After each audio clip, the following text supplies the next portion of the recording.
Start with the recording. Right. Warm greetings, colleagues, and I welcome you to our first lecture session for AUI 4861 in the 2024 academic year.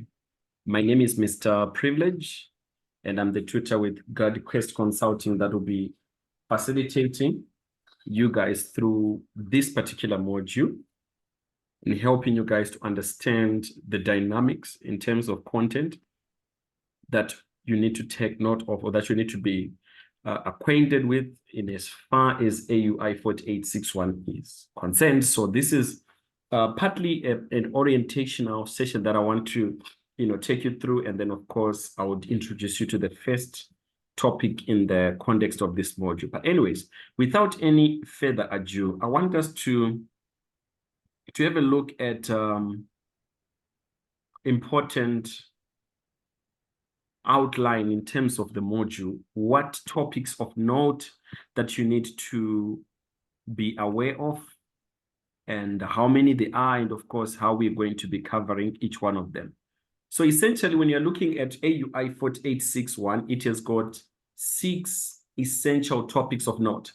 This is what I normally regard as assumed knowledge, because this is the information which is key in order to capacitate you to pass the module. So the first topic, it's more repetition, or more of a revision, rather, I would call it, a recap, if I would call it, of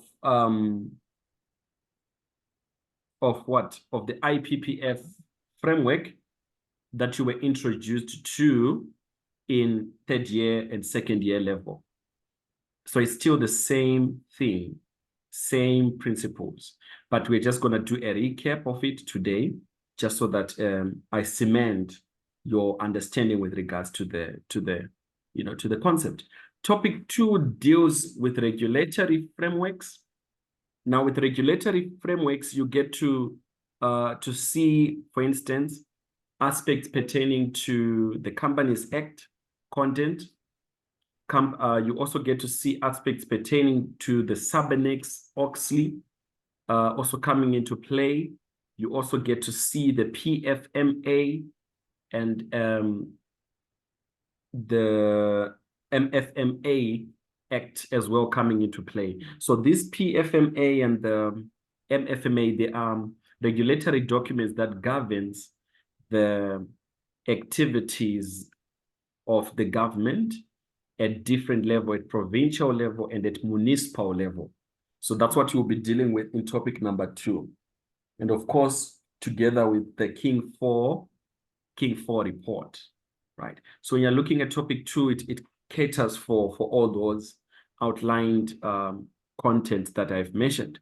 Then, of course, topic 3, it deals with the different types of internal audit structures, which is 3 set of internal audit structures of note that you would need to take note of, right?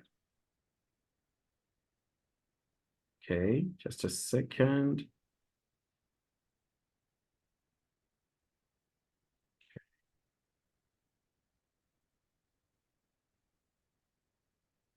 Okay, so now in topic number 3, it's about in-house, outsourced, and cost-sourced internal audit activities. What is that? That is really primarily the different types of internal audit structures which business entities can actually establish or put in place. Now, when I'm talking about business entities here, I'm talking about business entities at different levels, right? Whether private, whether it's a public sector, but at different levels. So you've got those that are just starting, those which are at their growing phase, those which are already at their mature phase in terms of business growth, and some which are already at their exit phase simply because the market has become saturated with other competitors, so they're at the exit phase. What type of internal audit structure would be suitable for organizations at those different levels of growth in terms of business? So we'll be looking at that in topic number 3. Then topic number 4, right? Topic number 4, it deals with establishment, administration, and management of the internal audit activity. How do you establish an internal audit division in a company or in an organization? How do you establish an internal audit division? What is the process that is followed in the establishment of an internal audit activity or internal audit division within a company or within an organization, as it were, right? How do you establish the IAA? What is the responsibility of, for instance, the chief audit executive in that process?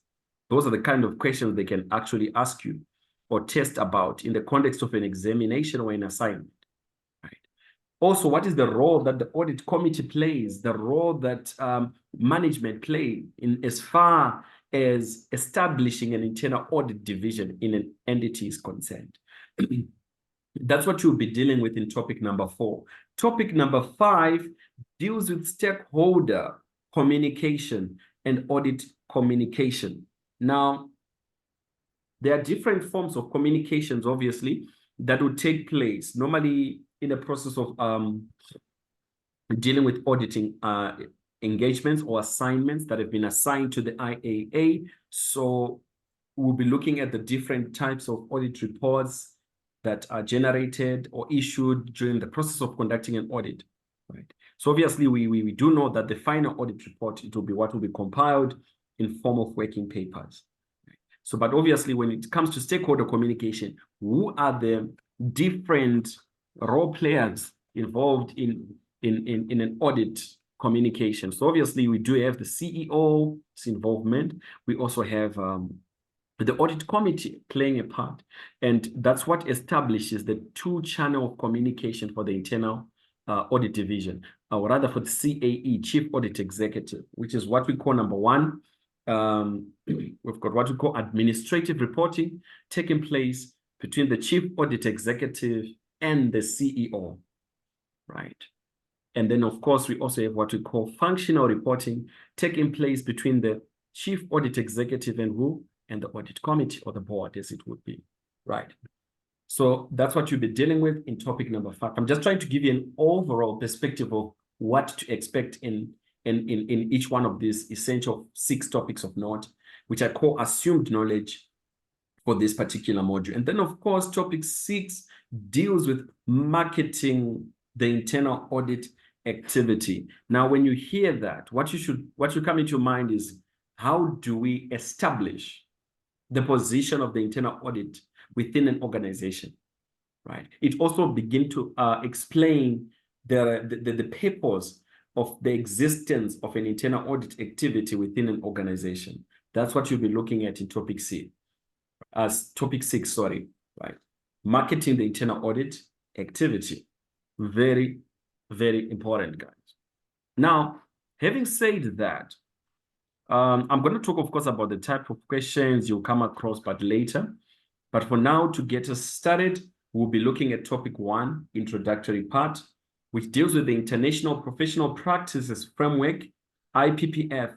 Now, typical questions you can get, just for exam purposes, as we explain, as I get to explain the topic, you would get MCQ-based, which is multiple choice questions in the context of an exam. You can also get the principle of IPPF tested, even essay-based questions, meaning to say it can come as in the form of an application of concept type of a question. That's what I normally call essay-based question.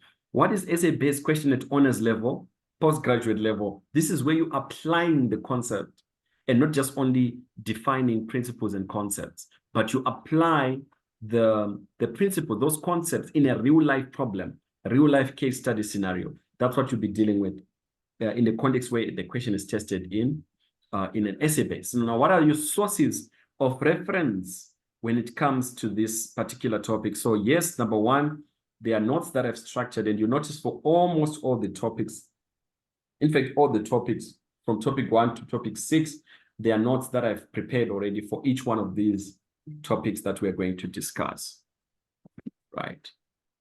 There are notes that I've already put in place, right? And then, of course, your other source of reference to be your study guide and also the AUI 2601 study guide. It will be very useful for this engagement. Right. Are we together? Yes, Prof. Beautiful. Any questions so far before I take you through the notes? I know you've been watching the last one, yeah. Yes, one of the previous recordings. I hope it was fruitful to you. Yes, it is, Shem. Wonderful. So I have all previous recordings anyways for all these topics. It's already there. It's already available. Okay. Including the boot camps and stuff. It's already there. Right. But I think it will be good to have live sessions with you just so that you can also, have a platform where you can ask me questions as well. Questions, yes. Yeah. Okay. Now let's get into IPPF. I know you've been looking at it, but let's begin to go back into it together. Now, as you already know, the principles of the IPPF, emanates from the Institute of Internal Auditors. That's where that's the source or the point of reference for the IPPF framework, right? So now, what is it that makes up the IPP framework? It's made up of two, or rather it's classified into two, okay? Of course, it's made up of several elements, but it has got two categories contained within it, namely mandatory requirements, okay? And then, of course, strongly recommended guidance. Now, with the mandatory requirements of the IPPF, there's about 4 of those, which is namely, okay, you're going to see the same thing even as I'm explaining, but let me first explain what it means when it says something is mandatory. And when it says something is strongly recommended, what is the distinction? In other words, what is the difference between the two? If something is mandatory, it means we are obligated to comply with the principles set in the guidance.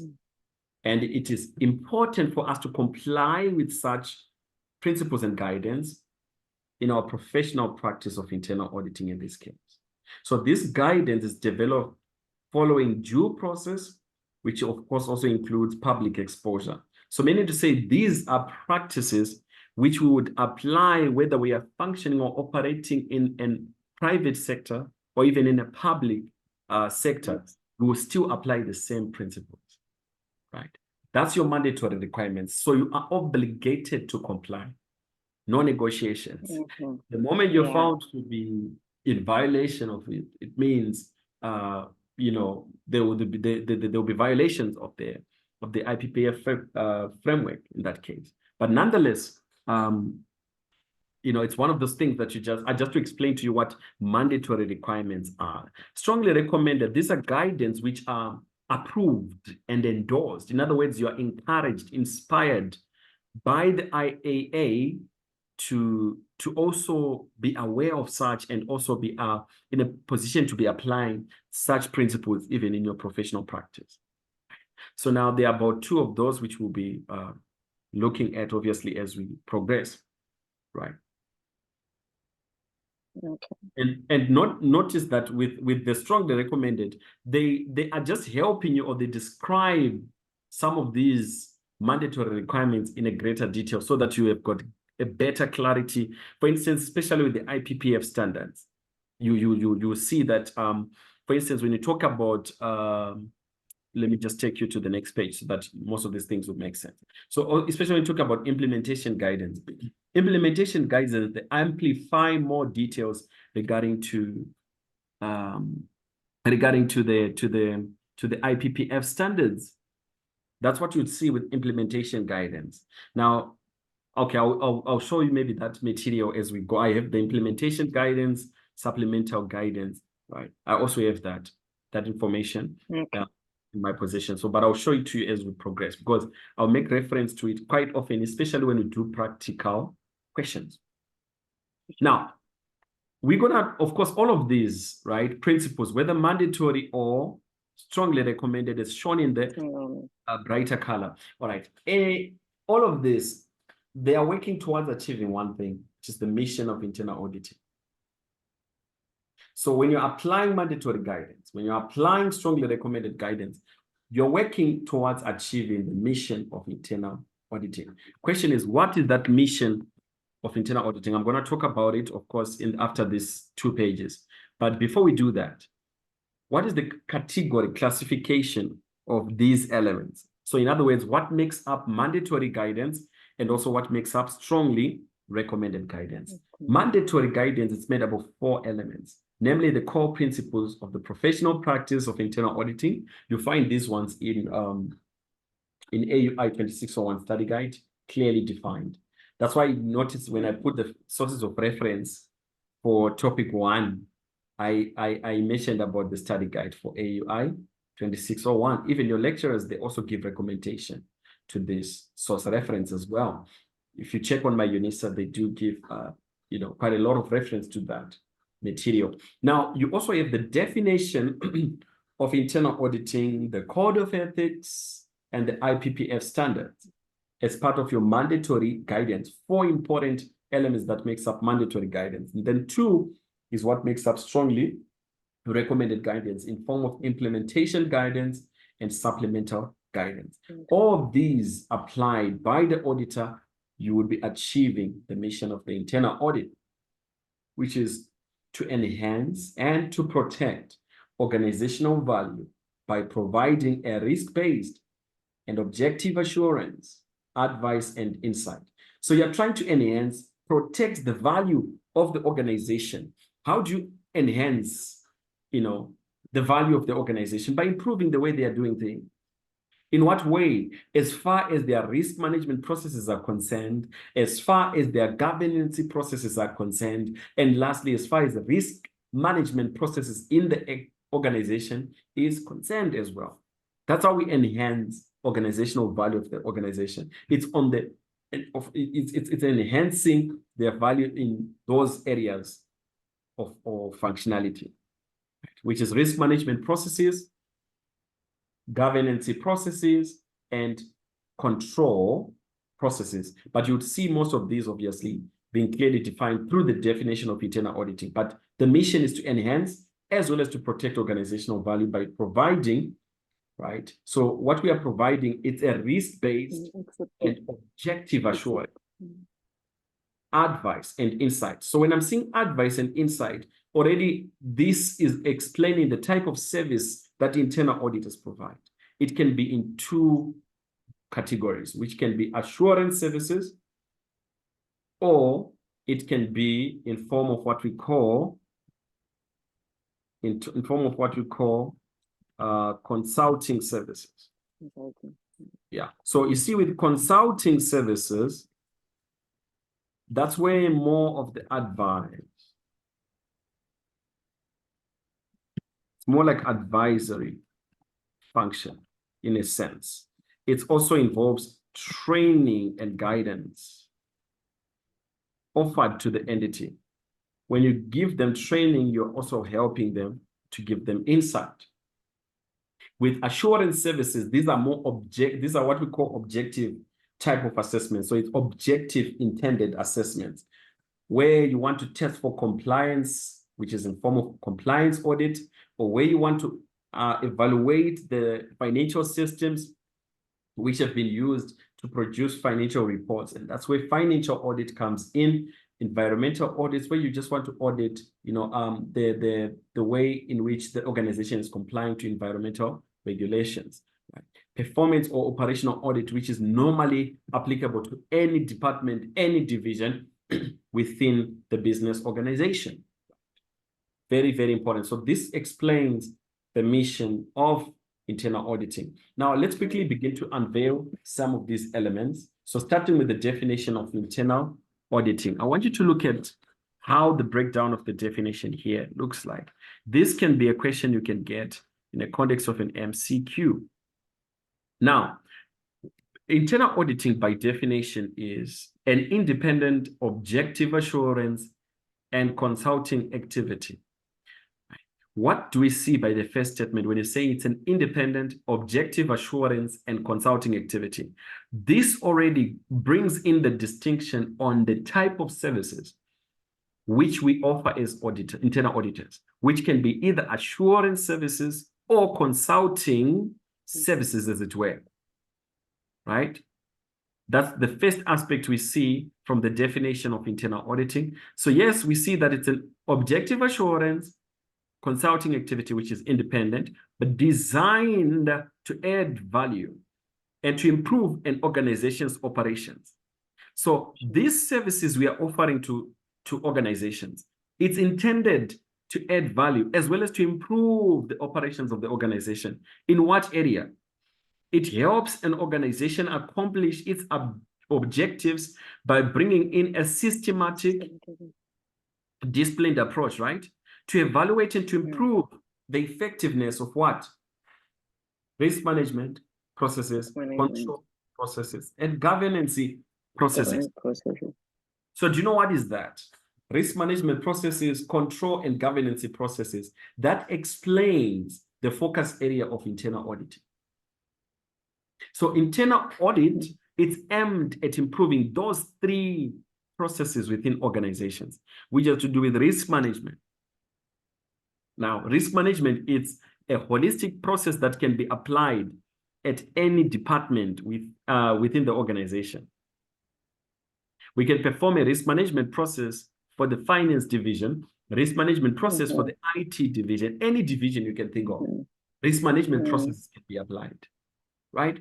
Internal control, control processes, it is also applicable at any division within the organization. Be it finance, human resource, whatever the case you may think of, there will be control processes that have to be put in place. Now, that's where, for example, policies emanate from. Because policies, standardized procedures that organization put in place, those code of conducts that people are expected to comply with, all of those things, it's part and parcel of control processes. And you cannot look at risk management processes, control processes in isolation without governance processes also being talked about. Now, from governance processes, that leads us to topic 2, which we will be then dealing with, for instance, these references in terms of documentations of reference that you need to use. Now, dealing, of course, with regulatory frameworks, right? So yeah, there's those that are legally binding, which is these 3, MFMA, PFMA Act, and of course the Companies Act in the context of our discussion. And then of course, you also have the King 4 report. Now, this is not legally binding. It's strongly recommended, particularly for public and state-owned enterprises. It's strongly recommended, but any other company outside of that capacity, they can choose to or do otherwise, as far as the King 4 report is concerned. But for these other companies, like state-owned companies, public companies, these ones, they are mandated. It's a must to apply the King 4 principles, right? Right. So this is with regards to the definition of internal auditing. How can it be tested? Multiple choice based question. But out of it, we can see other principles coming from it, which we'll be dealing with later in the context of this particular module. Now, this one is it's critical because you can find it in long application questions, or what I call written essay-based question, where they'll test you about the IAA Code of Ethics. Now, essentially, to remember Code of Ethics, you need to understand that it's made up of 2 things. It's made up of the principles of the code, as well as the rules of conduct, which describes the principles in detail. So when you're talking of, for instance, right, so when you're talking, for example, for instance, of the principles of the Code of Ethics, there are 4 of those principles. Right? And almost any profession, any fraternity of, not in any industry, they have principles of ethics that they follow. So, but for us as internal auditors, there are about 4 of those principles of note, which I'm going to illustrate using a whiteboard screen to help you remember them. Right. Okay. Just let me know if you can see the whiteboard screen. Yes, I can see now. Oh, okay. Right. I don't know why it's taking time.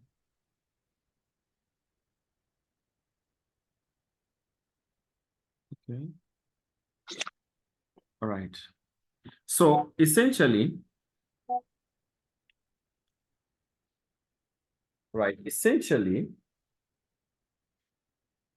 okay.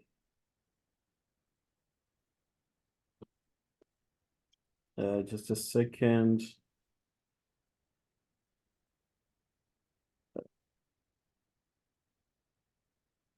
Okay, let's see here, because I don't know why this whiteboard screen is not opening the way I'm used to it. Because this one, I've never used it like this. But anyway, let me try to see if it can allow me to. No, this is not the way it's supposed to appear. Let's continue. So now okay, so because of the whiteboard screen, I have to explain the principles in a different fashion, not the way I wanted to explain it, but it's fine. So essentially with the principles of the code of ethics, it's made up of 4 principles, which is what I'm going to explain in the next slide. So there is the principle of integrity, which deals with 3 aspects about the internal auditor, which is to do with the trustworthiness of an auditor, the honesty of an auditor, and responsibility. So if you to have or to be considered to have integrity as an auditor, it means you can be trusted, it means you're honest, and you're a responsible person. So the intent, they're saying the integrity of internal auditors establishes their trust and thus provides the basis of reliance on their judgment. So for people, or rather for the management, the board, to rely on your judgment, it to be on the basis that you can be trusted. That's number 1, and you're honest in what you present in your judgments, and you did it in a responsible manner. So if you have these 3 attributes, that would then give the users of audit reports a basis of reliance in what you provide to them as professional judgment. That's what is in attribute. I mean, that's what can be articulated as integrity. Objectivity. You are objective as an auditor if you have got undue influence. If you don't allow undue influence, rather, if you don't allow any uncompromised professional judgments, you don't allow any conflict of interest in how you do your responsibilities and duties to the employer or to the client. Very important. So, and hence we can also explain it in the sense of saying objectivity of internal auditors exhibit the highest level of professional objectivity in gathering, right, evaluating and communicating information about the activity or processes being examined. So in the process of gathering, evaluating and communicating, we should not allow undue influence. Undue influence can come from management or even the board. Are we together? But mostly it's management under normal circumstances. So if we say this undue influence, it means the influence due to make a certain conclusion, or to give a certain type of a professional judgment other than what is actually there on the ground. So they can influence you to lie because they don't want to be compromised. And by influencing you to lie, it could mean maybe they are influencing you by giving you a substantial material gift. So that you give some report which is false, right? Then there's something called confidentiality. The moment you hear confidentiality, what should come into your mind is that we are dealing with information. The moment you hear confidentiality, you are dealing with information. So information, there are 2 things about information, and that also explains the rules of conduct with regards to confidentiality. We always ought to protect the information that is given or presented to us to use. That means we should be prudent in the use of the information that is given to us in the course of conducting our responsibilities. Secondly, we should never be in a position where we use that information that we've received.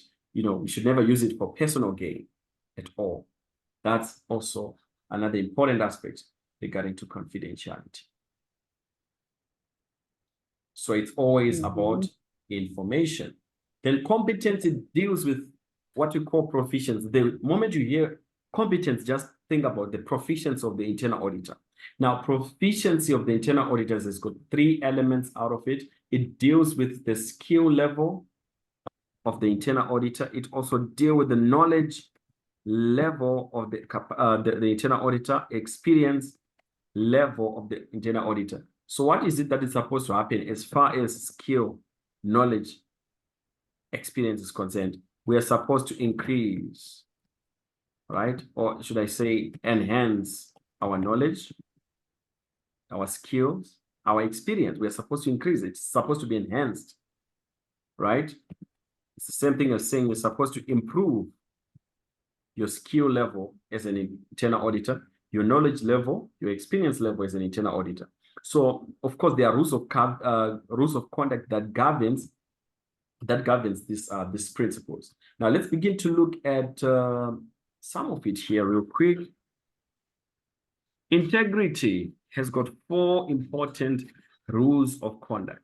Now, in the context of an exam, right, before we explain the rules of conduct, in the context of an exam, they can bring a question where they want you to identify a violation of the IPPF element, which in this case is not only limited to the IIA Code of Ethics, but it can also include the IPPF standards. See, yeah. So when you're identifying a violation of the IPPF element, it's not limited to these principles of IAA Code of Ethics. It can also be a particular IPPF standard that might be violated or anything else, maybe the core principles of internal audit, but under normal circumstances, the ones they normally deal with in the context of exams, context of tests, assignments, it's mostly the IPPF standards and the IAA Code of Ethics. Then, of course, after you've identified the violation where you can say, yes, there's a violation or no violation, second follow-up question to that is where they want you to state the violated element of the IPPF, which can in this case be either the Code of Ethics, right, or the IPPF standards, as it were. Okay? And then you need to justify why you're saying it's a violation or why you're saying there's no violation. You need to give reasons. But now the question is, where are these reasons coming from? It's given from the evidence in the case study scenario. Is it making sense? Yes, it is. Beautiful. So that's how they will test you on this. So in part A, that's what I will deal with. Part B, it's where I'll be explaining the rules of conduct pertaining to this. So in the next lesson, that's what we'll be dealing with.